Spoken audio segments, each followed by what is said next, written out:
si Kristo ingong nga Ebanghelyo. Pero siya nga nagwali, kanang Kristo nga Ebanghelyo niya, nabuhi sa sulod niya. So, kinahanglan nang giwalpang walihan po, mabuhi po si Kristo sa sulod nila. Amen. Kinagad ang gipangandoy sa Ginoo. Pati parang giawit pa na to. Pero ang tao, nagsalig sa pagtulunan. Busa walay kadato nga mapahimutla. Amen. Basta ang datoa sa pagtulunan, pero way kadato mapahimutlan. Ang saan na pag-istorya?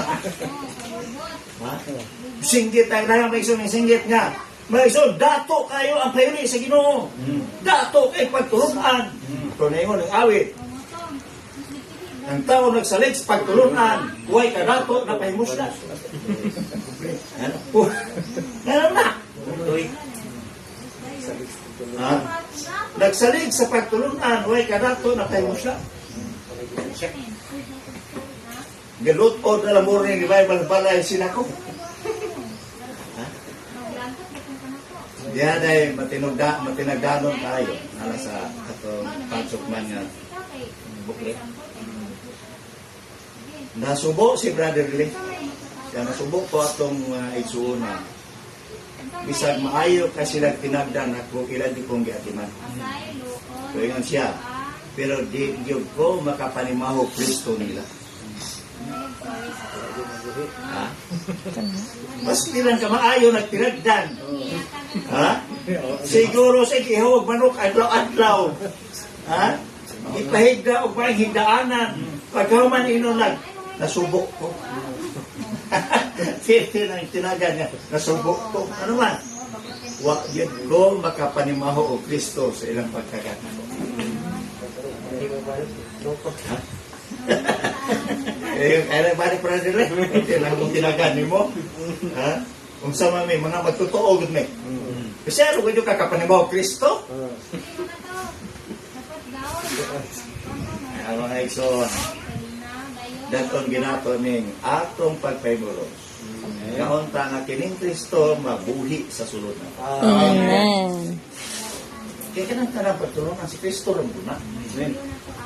So may disgutan ya. Isa kabalay pa ng pagtulungan mo si Kristo rin na. Amen. Mura na baka nga gihimong bulalo, gihimong kilawin, gihimong ay gimunggusan, ikamunggayan ba na? Sinigan ba na? Si Kristo ra na. Na-relate na siya. Kumusulog gani kang Japanese restaurant. Ay na pag-unahon lang, ano na pa Chinese food, ya?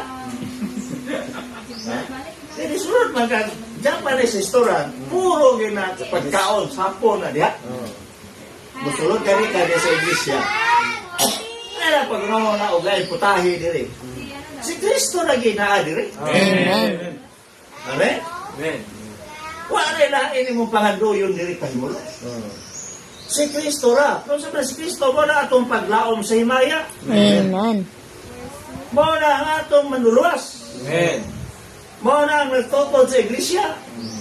Mo na ang atong kinabuhi. Mo mismo ang atong kinabuhi. Amen. Wala mga ison. Magtuol ko sa iba pong tanaw na daghang kay tagmo ng Bible. Kasi pareha ito yung brother lady ng mga Kristo. Pag-abot sa katapusan, i-declare si Apostol Pablo na nabuhi si Kristo sa sulod niya. Kung matingala ka, ano ang mga ison sa Asya ni Biya niya? Ha? Kaya kasagahan ang God sa atong kaintang. Basta inanin na ganing nga figure. Dagang bagong magtotoo yung ano. Maluya. Labi na, ganun na kita nagtigong o nindot ng mga itinghol. Sumbahan. Tires. Aircon. Yung katigaw ginani. Luya. Meron primerong abot. Magkadugay. Mabiya na na. Gilaay. Ya. Wala. Mabaho na lang po kagumiting. Kaya naman, kaya nga itong physical ba nga mata? sama ni Pablo. Na-question man sila. Mao na yung atong kanang labaw-labaw.